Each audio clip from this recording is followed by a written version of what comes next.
So we're excited for another lecture tonight. This is our third session this semester, and we're absolutely thrilled to have Gene Spaulding with us.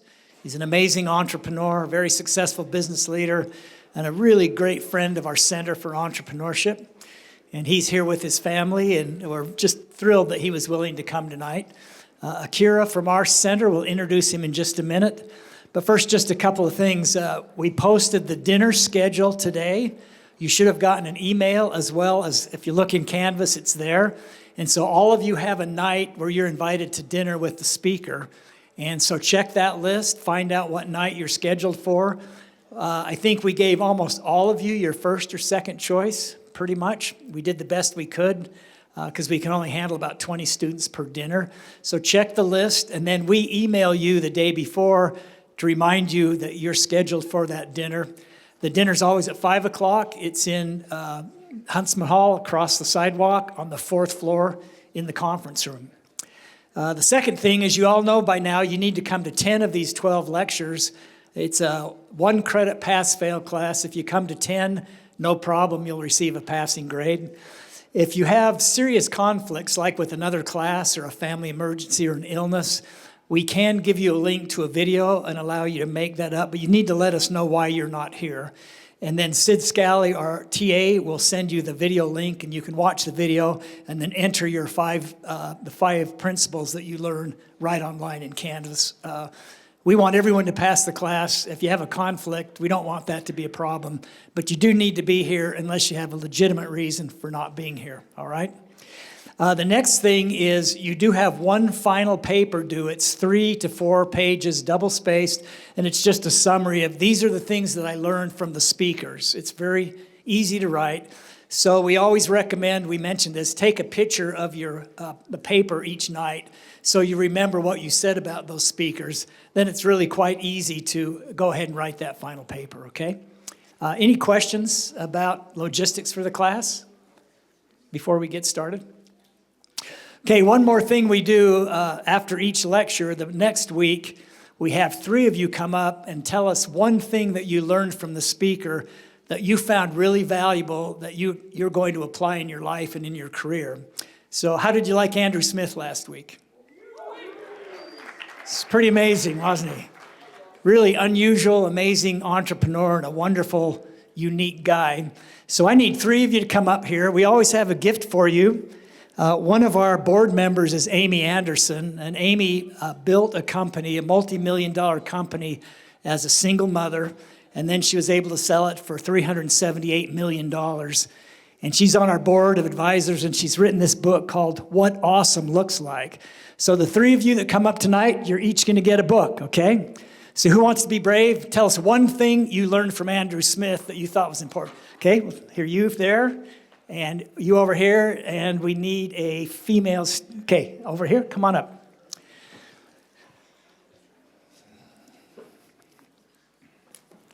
Okay, so just give us your name. Tell us what you learned. Sweet. My name's Quentin Marchant. Something that I loved that he said was, quoting the Coach K from Duke, was next play. So whether it's a positive or a negative, don't dwell on what's happening. Just focus on the next play. And I really like that. Hear it for him.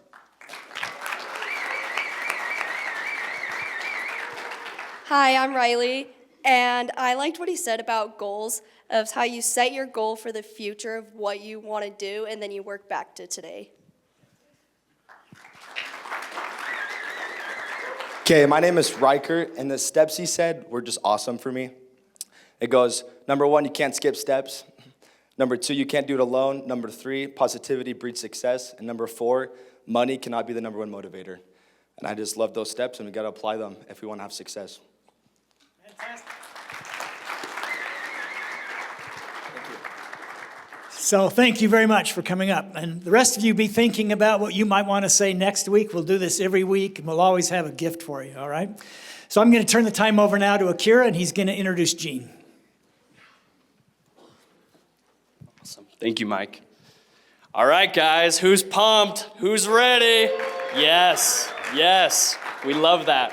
So tonight is a pretty awesome night. I am extremely privileged to introduce Mr. Gene Spaulding. Gene has had an awesome career where he started here, just like each one of you, as a student at Utah State. He graduated in finance and economics. From there, he had the opportunity to go work at Morgan Stanley as an investment analyst. From there, he spent over a decade at Zions Bank. And through all of this, he gained the insight and the experience necessary to go out on his own and start his own business, which was SAL Management, or SAL, I don't know how to pronounce it, but where he owns assisted living facilities and manages them. So right now he acts as a CFO, and he's been an integral part to building these businesses. They have facilities across multiple states, and because of the entrepreneur that he is and the skills that he's learned, he's been able to diversify himself and start other businesses and acquire a hospice company as well. And so we hope that you guys really dig deep into tonight and take notes, because this is going to be an awesome, awesome experience to hear from Gene. Aside from work, he loves spending time with his family, going skiing, being outside, and traveling. And so with this, we want to extend a warm welcome to Gene and his family. So let's give him a round of applause.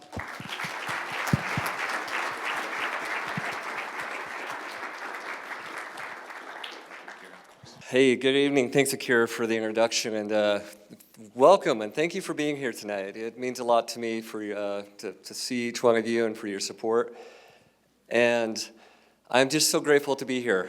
It wasn't too many years. It may look like it's been a few years, but it wasn't too many years ago that I was sitting in your shoes, walking in your shoes and sitting in this room, listening to the entrepreneurs speak to us way back when. So what an awesome opportunity it is to you guys have in front of you to learn from the entrepreneurs, the leaders that will be on this stage this year.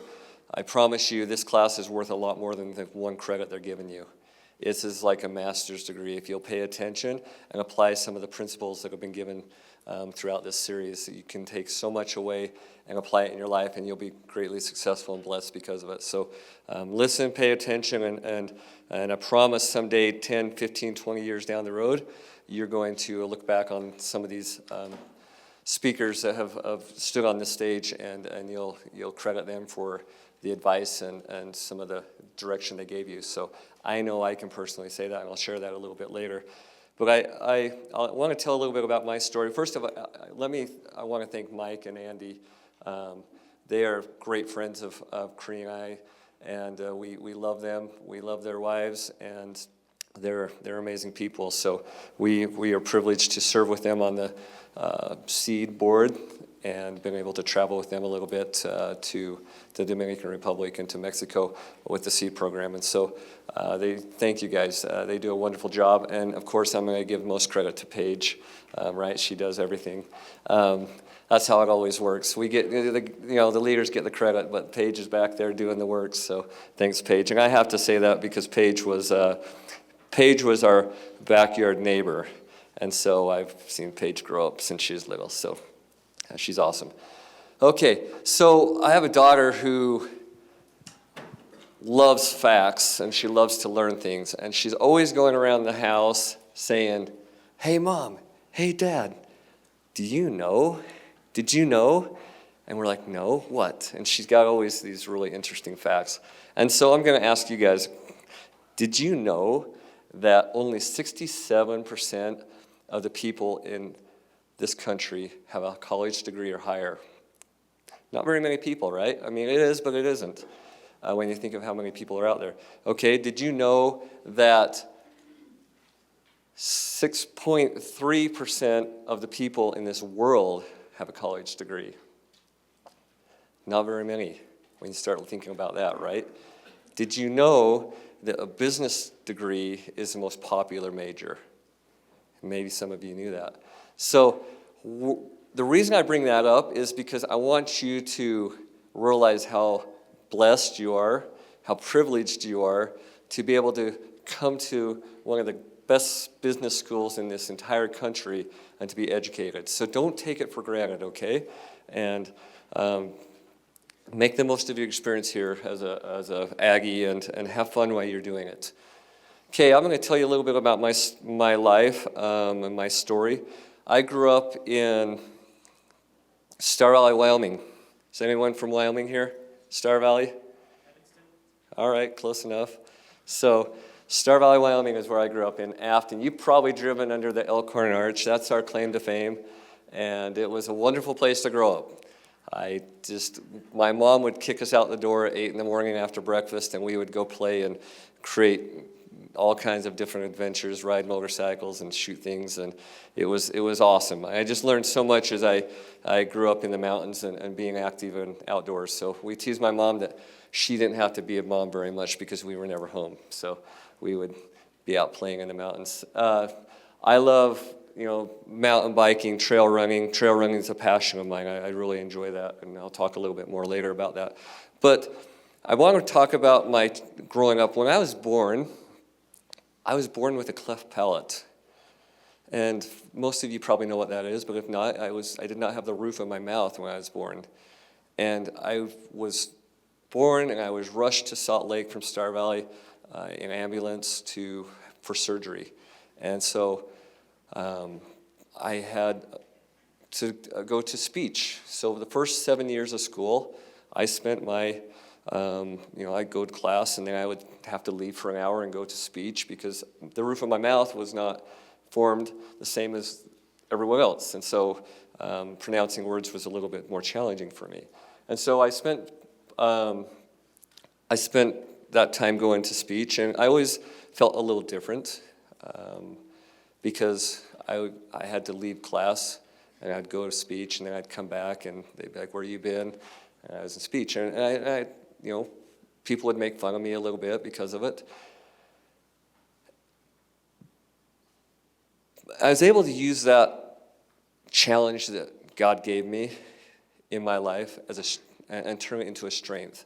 I was able to overcome that and be able to use the criticism, maybe some of the teasing that I had when I was growing up, as a motivator for me to go out and to prove that I could do something. That I wasn't going to let this disability that was given to me slow me down or get in the way of me being successful. And so I think, even some of my drive, today, maybe, subconsciously just to prove others that I can do hard things and be successful in my life despite some of my challenges that may have been given to me.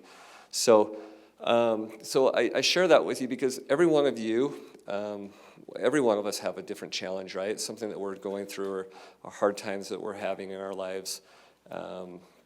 So whatever that may be, I encourage you and challenge you to look at that as an opportunity to become stronger, to become better, and to use it to your advantage to go out and prove to others that you can do hard things, okay?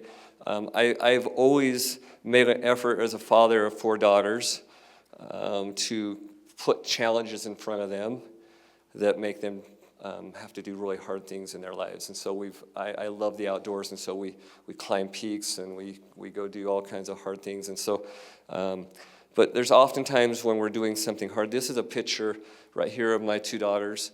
This is Emily on my left. She's a student up here at USU, and Summer on the right. So Emily's climbing the Exum route right there on the Grand Teton, and Summer's sitting on the top of the Middle Teton with the Grand in the background.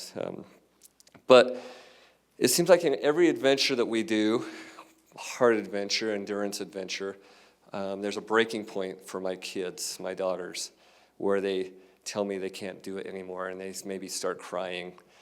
And like, "Dad, I'm exhausted. I cannot do this. I'm done."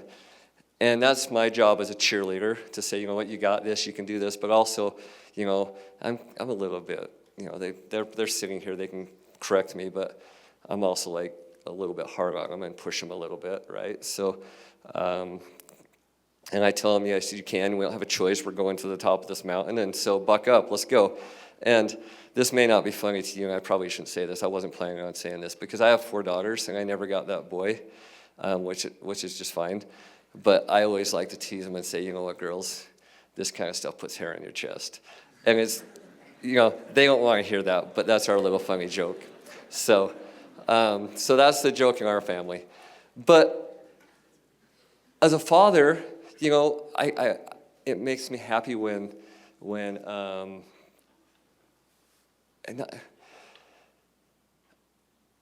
okay when I see them break down like that and when they have that mental breakdown on the side of a mountain, because I know what it's teaching them.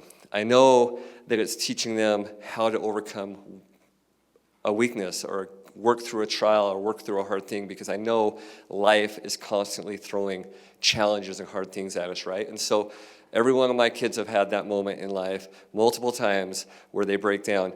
And guess what? They push through it, they get to the top of the peak, and they have a great story to tell, and they have a lot more confidence at the end of that trip, knowing that they were able to get to the top of the peak despite the challenges and circumstances that were placed in front of them. And so our life's a lot like that, right? You're going to have mountains in front of you that you have to climb, and there's going to be lots of challenges, and you're going to break down. You're like, I physically cannot do this, but I promise, put one foot in front of the next, and one step at a time, and eventually you'll find yourself sitting on top of the peak with a big smile. And so don't let your challenges get in the way of you being great and successful in your life. Okay, I have wonderful parents that taught me the importance of hard work, and I'll go back just really quickly. But they taught me hard work and how to be responsible and be, live within my means. They were a great example of that. So this was a picture of us last summer in Peru at Rainbow Mountain. That's 17,000 feet, which is kind of cool. We didn't have to hike it. They take you on a bus up to 16,000 feet. So, but fun experience. Okay, this is the most important thing to me. And on the way over, I was asked, what's my why? This is my why. This is why I do everything. It's because of my family. And I'm married to my wife, Cree. She's from Wellsville. And I have 4 beautiful daughters and a new son-in-law, Quinn. And I'm grateful to have another guy in the family. And I love my family so much. And everything I do is for them. All the long, hard hours I work, the business I built was always to give them a better life and provide for them. And you guys, the most important thing you will ever do and the most important decision you will ever make in your entire life is the person that you marry. So choose wisely and make sure you never give in on your non-negotiables, okay? You find that right person and it will make your life great. My wife is a large part of why I'm where I'm at in my life. We're a team, and she's a great support, and she fulfills a lot of my weaknesses and makes them strengths. So, okay, to be an entrepreneur, you have to have your wife on your side.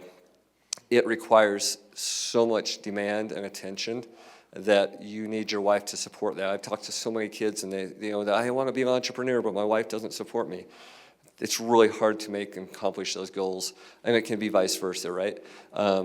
Because of the time and the sacrifice required. So have that in mind as you're making decisions in life. You guys are in a decade of decisions, lots of decisions in front of you.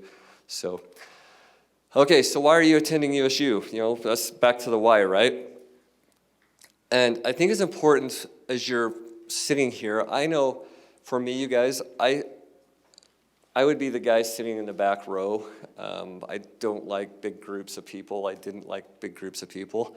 And so I was kind of the quiet one in the back. And I didn't really know what I wanted to do. I was kind of wandering a little bit. I didn't have a clear direction on what I wanted to do. But I did have great examples in my life. And so I knew I wanted to go into business. But I want you guys to be thinking about where you're going and that you're on a path to gain a career. You're not looking for a job, okay? And they're 2 different things. So be careful, be mindful of the jobs that you take today, that they don't turn into long-term jobs, that they are stepping stones to a career. And your education is a great stepping stone to a career, one that gives you upward mobility and progression in your life and in your career. So be mindful of that. Don't get stuck in a job.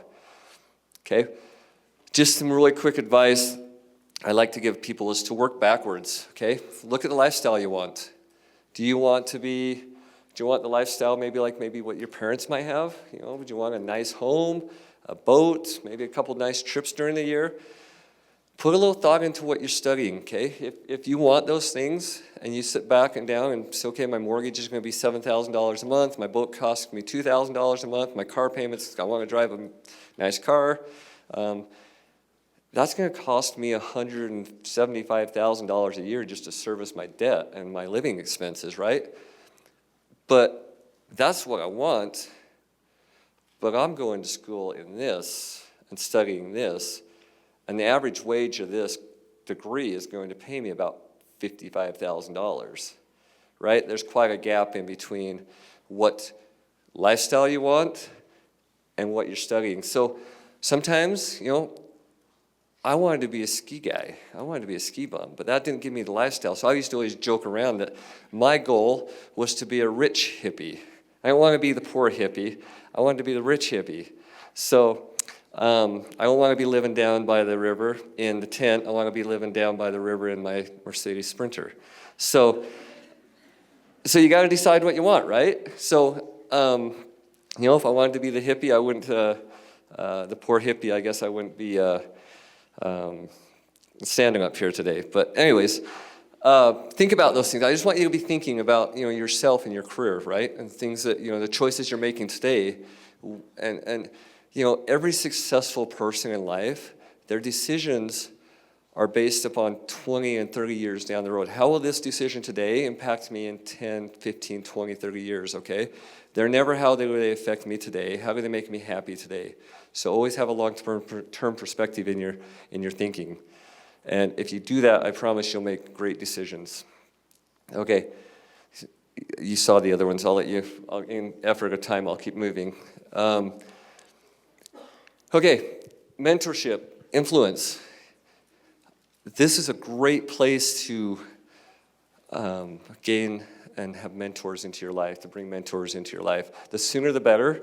You guys are making really important decisions, and it's important to have people guiding and helping you in those decisions. So I had a roommate who, he was just heading off to med school. I was just starting school, and he gave us some advice one time, and it's the only thing I remember him telling me, but he said, get to know your professors. Make sure you know every single one of your professors and make sure that they know you. And so I took that to heart, and I knew every one of my professors, and every one of my professors knew me. And I wasn't the guy, I promise, that was sitting up here raising my hand talking all the time, but I did sit up here in the second or third rows on all my classes, not in these kind of things, but in all my classes. I sat up in the front, and my professor saw me, my professor knew that I was trying, and I was there every single day. And I made an effort, and I would go to their office, and I would ask questions, and I would get help on things that I needed, you know, help with. And so, but that was a huge part, because guess what? I was able to learn from them one-on-one, and I was able to build relationships with people, and I was able to learn how to communicate with people that I looked up to, and be able to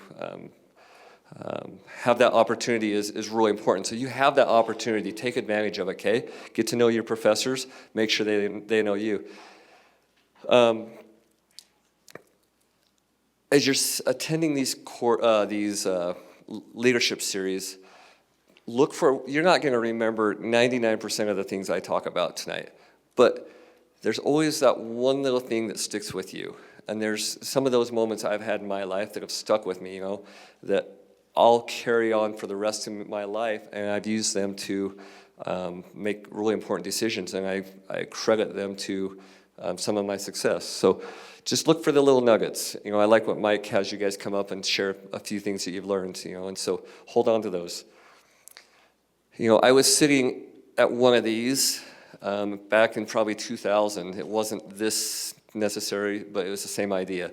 And Robert Harris, he's a local business entrepreneur guy here who started a business called ChemDry, and he exited for hundreds of millions of dollars, very successful.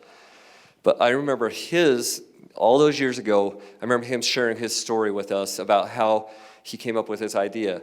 He was on an airplane, a lady spilled something on her blouse, the stewardess came up, and she cleaned it off with some tonic water, and he had the idea. I should take that tonic water and make it into a spot remover. And he did. And he became very successful through that. And so the takeaway I remember from that was like, always have the eyes to see. Be looking for opportunities in everything you do. Even if it's sitting on an airplane, be looking for opportunities to better yourself for business, especially in entrepreneurship. You have to always be looking for opportunities to grow your business, to start a business, right? So, and how do you innovate and make something better than it already is? Okay, another thing I learned at college that I talked about just at our dinner tonight, and that was from Professor Phil Swinson. He was my corporate finance professor, and he pounded into us the importance of cash, and he'd always say, cash is king, and that just was driven into me, and it's one of those things, you learn so much in school, and of course I learned lots of skills, but this is one of those little pieces of advice I'm talking about that has changed my life. Cash is king, so I'll talk a little bit more about that later, but okay. So I want you guys to also be aware that college is more than just a degree, okay? You're not here just to get a piece of paper or certificate. That's important, and it's going to open doors and opportunities, but you're here to become a better person. You're here to grow. You're here to become a problem solver, right? In business, every single day is filled with problems that you've never dealt with the day before and the day before. So yesterday, for example, I'll give you a quick example. We're sitting in our financial review meetings, and we get a phone call, and we're like, the heater just went down at one of our assisted livings.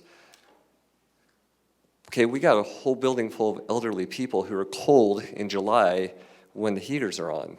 And now it's January and 5 degrees outside, right? They're freezing cold, and so we have to make quick decisions. We've got to be a problem solver. What are we going to do? How are we going to get the heat back on? So we bring in outside heaters, duct them through the windows. 2 hours later, we get a phone call and say, guess what? One of the risers just broke in another assisted living, and we have water spraying all over. Okay, that turns into millions of dollars really fast if the water doesn't get shut off. So those are the kind of things, as an entrepreneur, you're constantly, we just had an employee do this or this or this, and you're constantly dealing with problems. So you have to learn how to problem solve, especially at your age, okay? It's a great place to learn that. Learn how to be disciplined. Discipline. Show up to school class every day. I had a calculus class, and there was a friend of mine, it was his third or fourth time taking calculus. He couldn't figure out why he couldn't pass the class.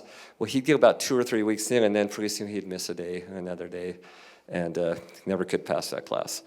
But be consistent, be disciplined, show up, even if it's tough. Be independent.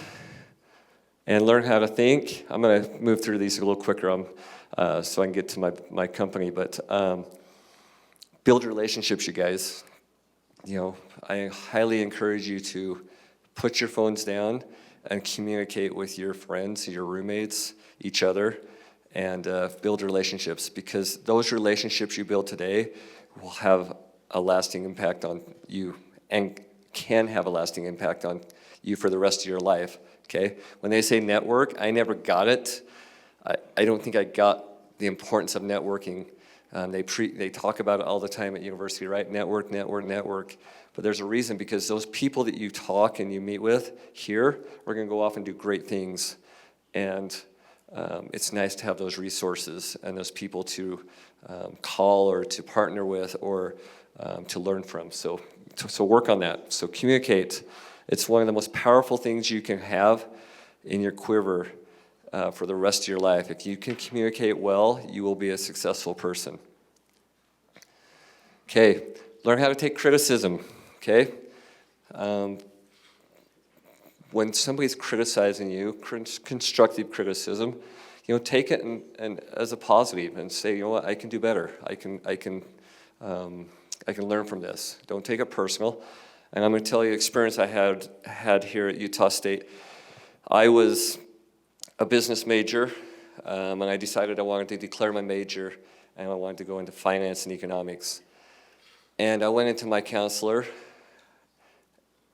and she's passed away, so I can say her name, I think, safely, but Michael know who she is, and Andy, but Madeline Timlis. And I went into Madeline, and I said, hey, I want to be a finance major. And she said, okay, pulls up my grades, and she says, Gene, I don't think you're smart enough to be a finance major. And I was like, okay, you don't have the math grades to be a finance major. I probably didn't. But you know what? That gave me the fuel and the motivation I needed. I was like, oh, you watch and see, Madeline Timlis, I'm going to be a finance major. And so I didn't say that to her, but I thought that. And I walked out that door of her office that day more determined than ever to be a finance major. And I got into my degree, and I did fine. My grades were fine. And so, but what would happen if I would have listened to her? If I would have let her thoughts and her feelings put me in the direction of where she thought I should go. She thought I should go into a business that wasn't as mathy, and as analytical, and so. But I look at my life and I think, what if I would have listened to her? What if I would have said, yeah, you're right, Madeline. I'm gonna go into something else. But no, I used it as a motivation to prove her wrong. And oftentimes I would think back and think, you know what? I proved you wrong, Madeline. And I'm doing quite well in life. So this is a model that my wife and I live by. And we came across this years ago. Eating at Jimmy John's, we saw this. And it's so true, you guys. And if you can learn this principle and you apply it to your life, it will set you up so well. Okay? If you do the things you need to do when you need to do them, then someday you can do the things you want to do when you want to do them. So does that make sense? That means, what does that mean? You work hard today, right? You put in the effort today. So someday, when you want to go do whatever you want to do, you can, okay? And I've been blessed, and I have the privilege to be able to do that now in my life. I get to create my days for the most part. And if it snows tomorrow and I want to go skiing, I'm going to go skiing. But I put the work in when I was your age, okay? So take a picture of that, write that down, and never forget that piece of advice. Okay, so what is luck?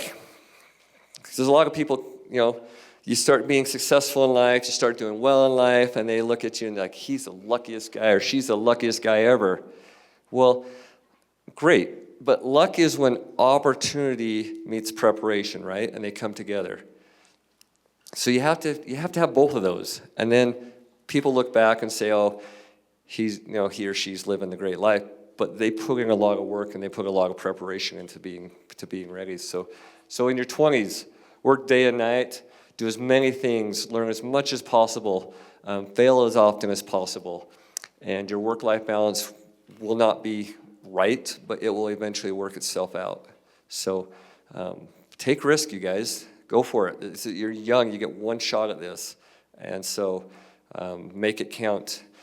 Because when you're married and you have a mortgage and you have 3 kids, the risk is a lot higher. So now's the time. Do the hard stuff today. Make the hard choices, okay? Again, back to the 40-year decisions, When you make choices, how is this going to impact me in 40 years? And don't think about how it's going to impact you today. It'll be the wrong decision more than likely, okay? Need cash and a skill. I'll talk about that a little bit more. So this is how I got lucky.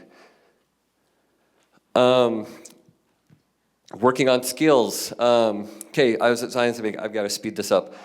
I was at Zions Bank. I got a job with Morgan Stanley right out of the office, right out of school, as an analyst, and I did not like that. I thought that's what I wanted to go into. I did not. I quickly realized that wasn't my thing, and so I decided I was going to start applying for jobs, and I started throwing resumes out there, and I was having a hard time finding a job.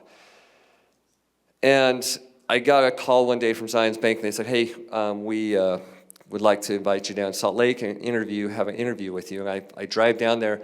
I had no idea, I'll be honest with you guys, what job I was even going to apply for, what I was interviewing for.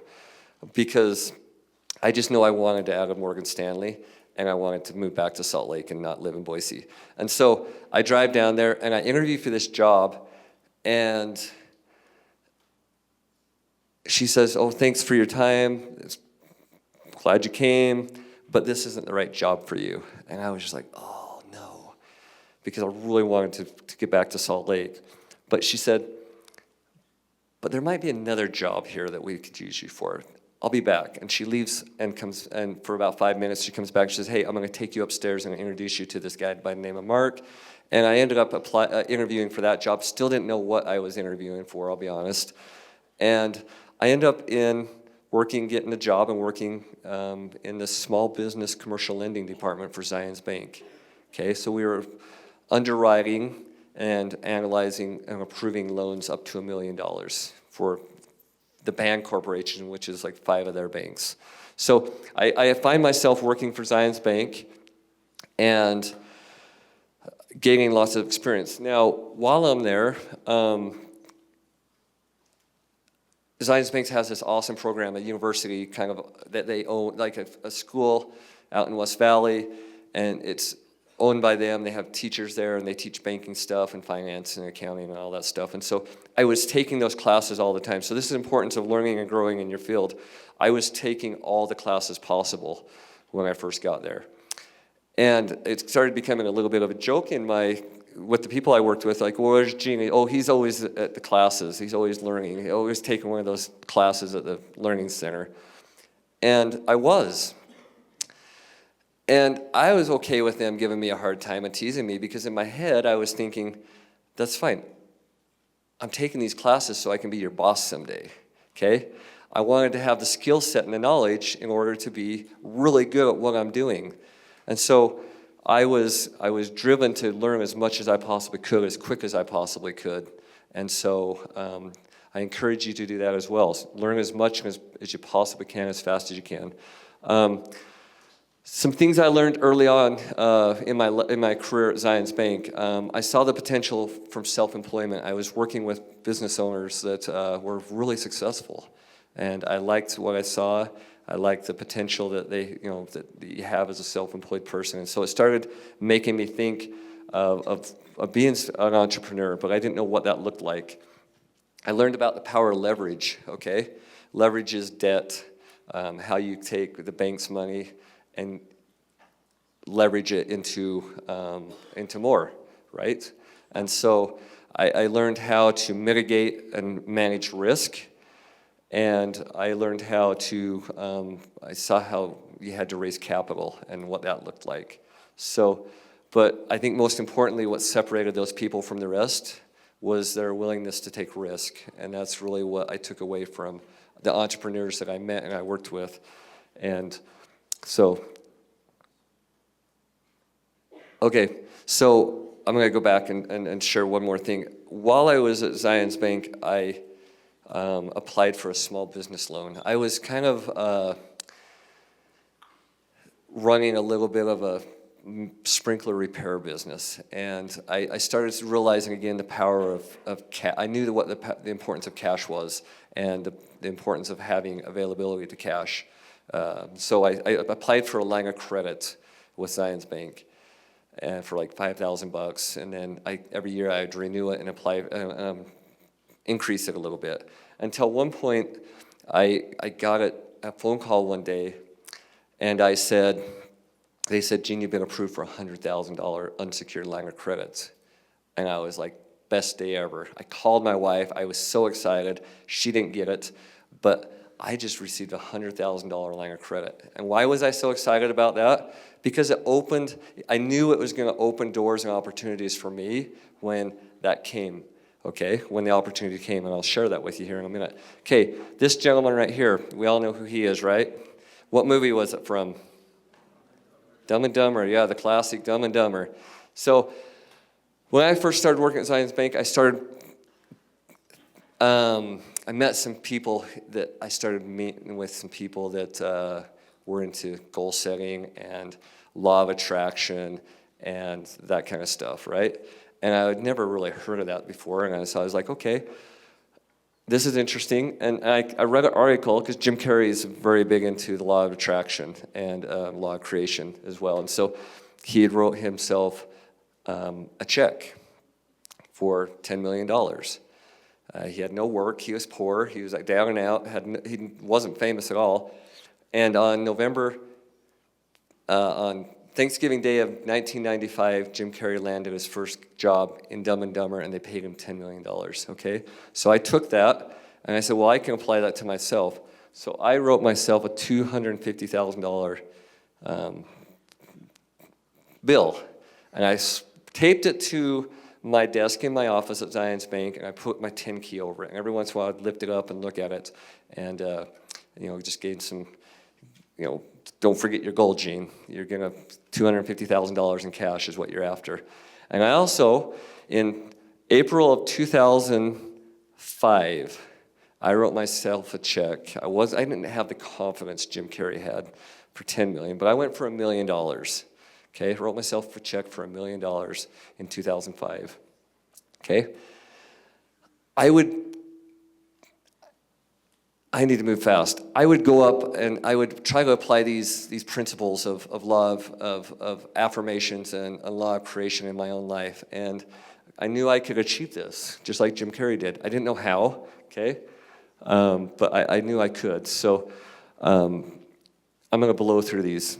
Networking, okay? Have good friends, have good people in your life. And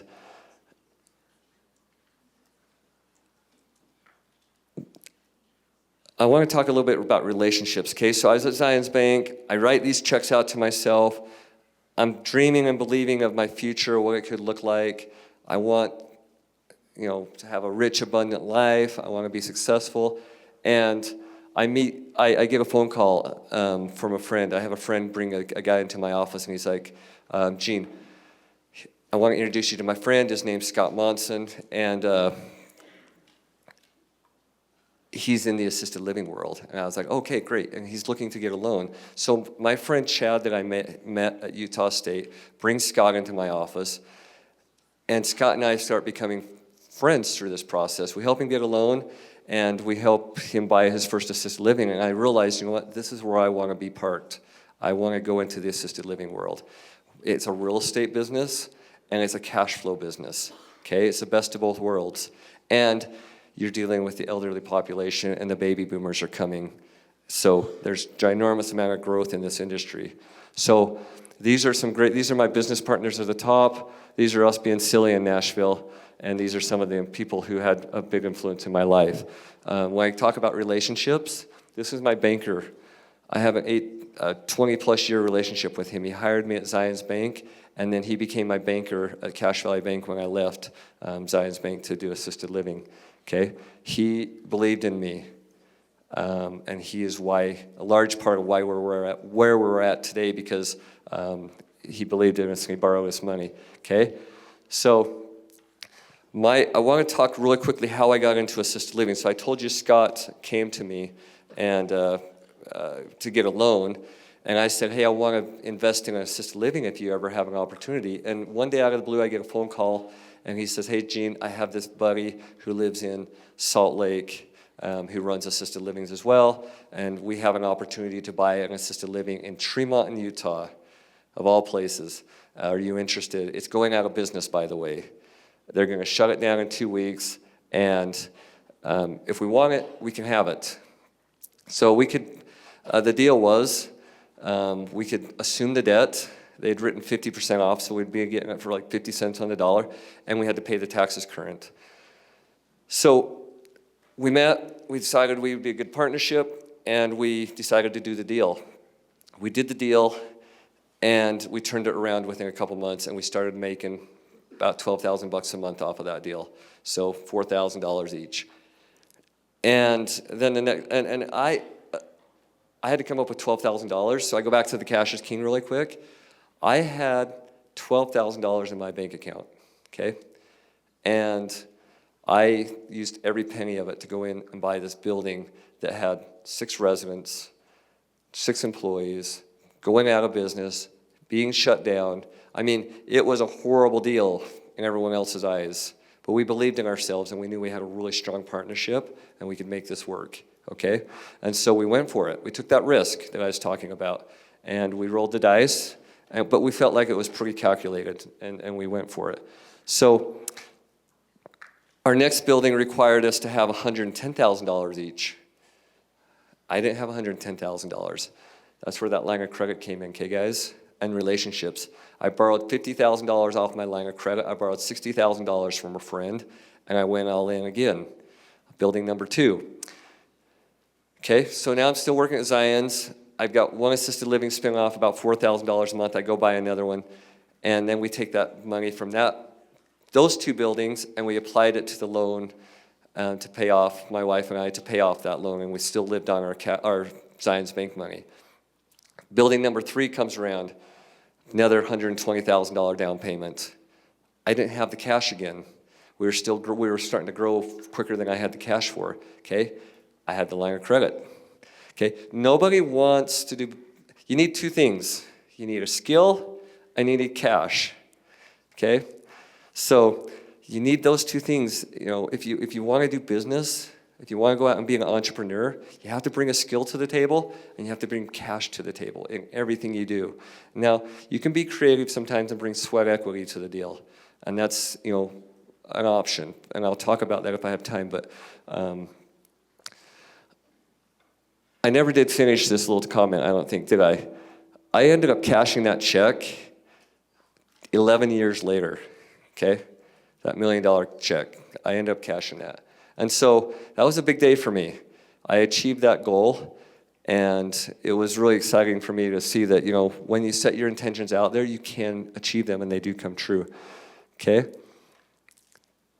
So SAL Management, who are we? What do we do? This is my business. So we started in 2006, and we grew to 30 assisted livings in 6 states, 3 home care and hospice companies, and 1,600 employees, okay? In 2019, 2020, COVID strikes, and that's where you see this this big dip in occupancy. This is occupancy levels in the industry right here. I'm sure there's a little marker here, but right there. Okay, that's COVID. This is right before COVID. That's COVID for us. That's our revenue. So we were peaking out just over $60 million a year in annual revenue, and in 2024, this is where we're back there. So. But we made a decision that we were going to put our lifestyle in front of our money, and time was more valuable than our money. And so we have chosen to downsize into just Utah and only operate buildings that we own, and so not take on third-party managements anymore. So today, this is where we're at. We have 16 assisted living and memory cares. We have a total revenue of $64 million in 24. We have 1,000 employees roughly, and $28 million in payroll. That's one of the things I love the most is our payroll. That's how it's a huge responsibility, but we provide a lot of resources to families throughout Utah and Arizona, and it's awesome. Our company is valued at over 9 digits, and so it's amazing, and it's such a blessing to be part of it. Our business was built on our values, okay? When you're building and creating a business, you have to have values and culture in place. Those values are who I am. Those values are who Nate are, and those values are who Scott are, okay? That represents us, and so whenever we're faced with tough decisions or challenges, we always go back to core values and our culture. We preach our culture. In every meeting we have, we talk culture, culture, culture. So it's so important. Okay. You've made it. You've been successful. It's time to give back, right? There's a saying that says, the more you learn, the more you earn, and the more you earn, the more you return. Okay? And that can be in any, helping out, serving financially. So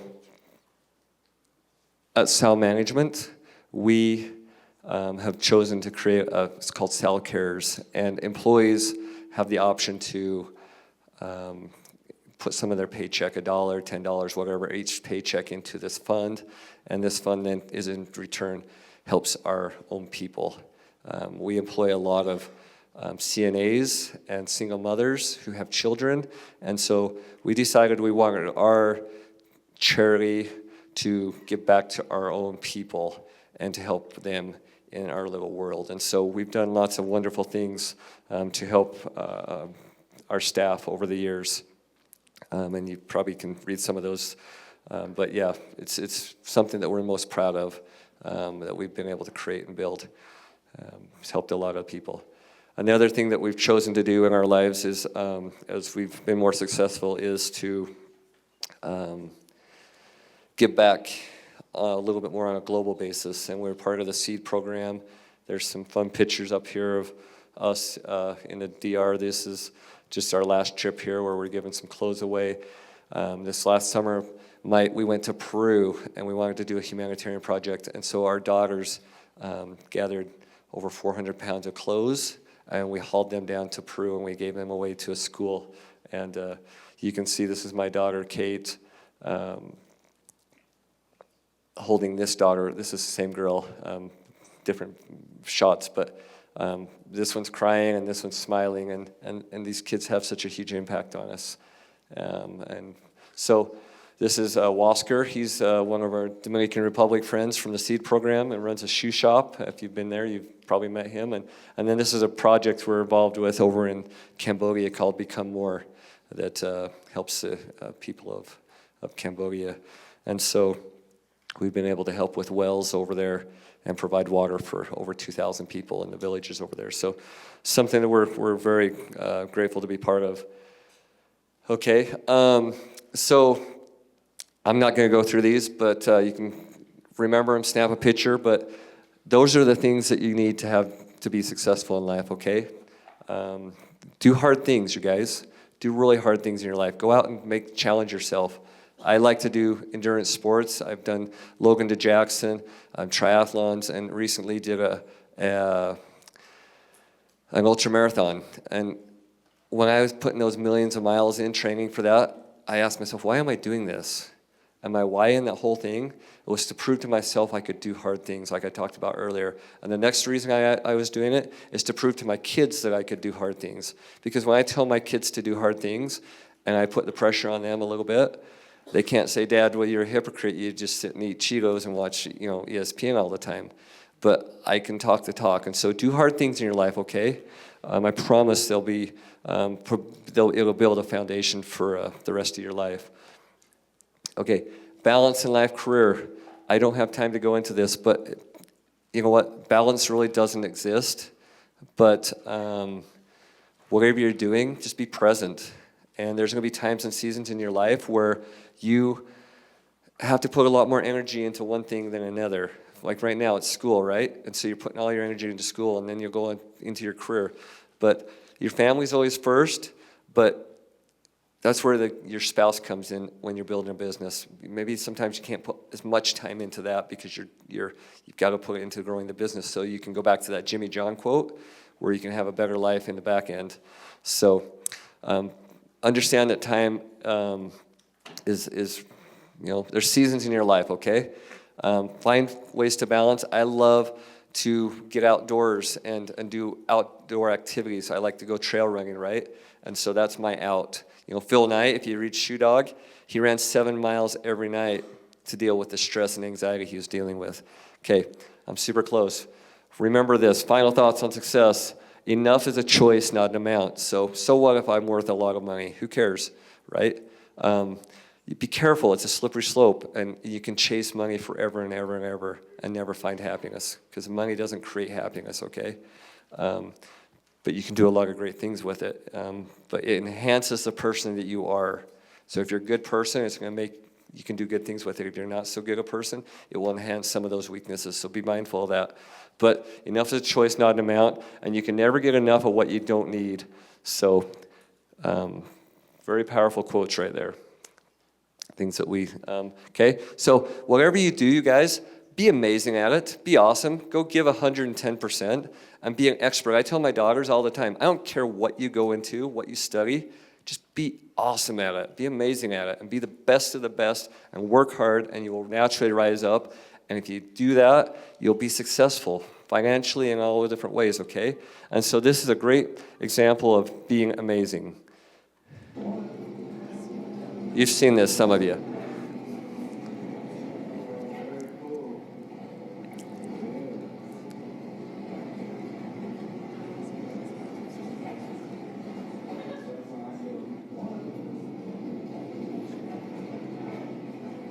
Okay, so you get the point. He's serving popcorn, but he's really good at it, and he's passionate about it. And you know what? He made it on Jimmy Kimmel because of that. So, he might be going somewhere with it. So, whatever you are, be a good one. Thank you.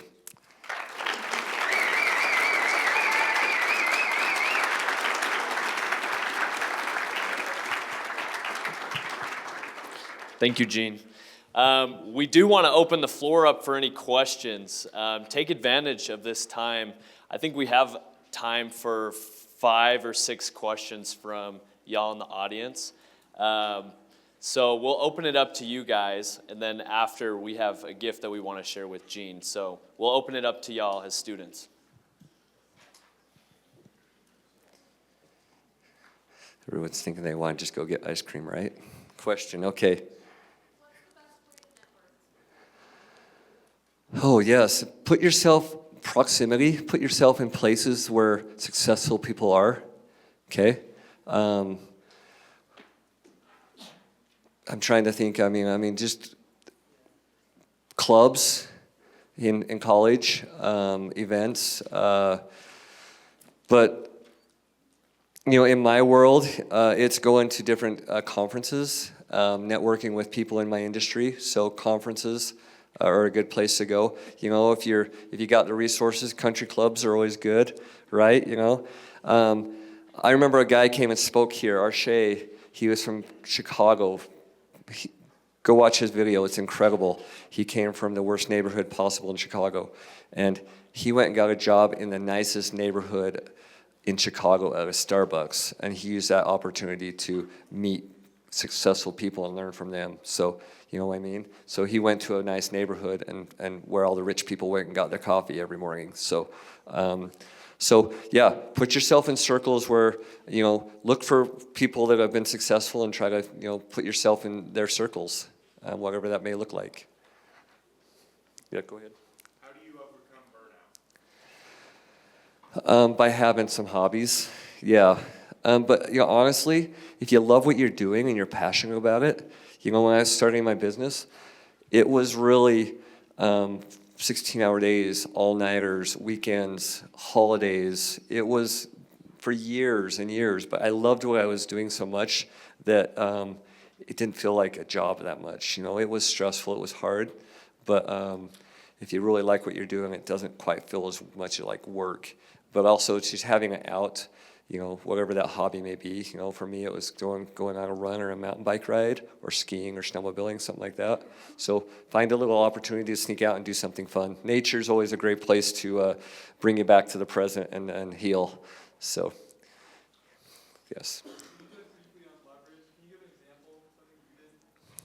Yeah, essentially our business is, and I apologize, I ran out of time, we didn't get into that, but leverage is, we built our business on leverage, right? I go out and I build or buy an assisted living for $10 to $15, $20 million. Well, I don't have that kind of money, but, so we go to a bank and we borrow the bank's money, and we take that money at 5% and buy or build an assisted living and get a 35% return, right? The very most important thing about leverage is not to get over leveraged, especially in your personal life, okay? You don't need the new car, and you don't need the big fancy house. You can have that later when you're successful, but not right now. And in business, okay, we built our business with cash and as little debt as possible. So our first building, we bought 50 cents on the dollar in foreclosure. Second building, we bought at market price, but we had to bring 20% down, so we had some cash in there. Third building, in receivership, bought it for 50 cents on the dollar, okay? So we started buying distressed properties, and then we became developers and builders after that because we had to, because the market dried up. So we learned how to become developers. So, I leveraged myself. I told you I leveraged myself personally, right? I was $100,000, $110,000 in personally. But I was responsible with that. Every penny I made from those assisted livings went back to paying that debt off as quick as possible. So I was ready for the next. I didn't say, well, I deserve a couple extra dollars. I'm gonna take that $8,000 I'm making from my assisted living. I'm gonna put $3 in my pocket. I'll use $5 to pay the debt. We were very disciplined in getting that debt paid off quickly. Our buildings, a lot of businesses, you'll find out, I will use my assisted livings, right? I buy one assisted living at a 65, 70% loan to value, meaning I have 65% debt on that building, 35% equity, cash into the business, into the real estate. Well, they'll go refinance that property and leverage it up to maybe a 80% loan to value. So 80% debt, 20% cash, and they'll take the difference of that and go buy another building. That's their down payment for their next building, right? And that principle can work. It's aggressive. We chose not to do that. I was a banker, and I realized what the consequences are. Okay, remember that, I'll go back. Remember what happened in 2020? See what happened to those charts? They went rock bottom. Occupancy went from 90% to 74% industry. We went to 80%, even a little bit less than that.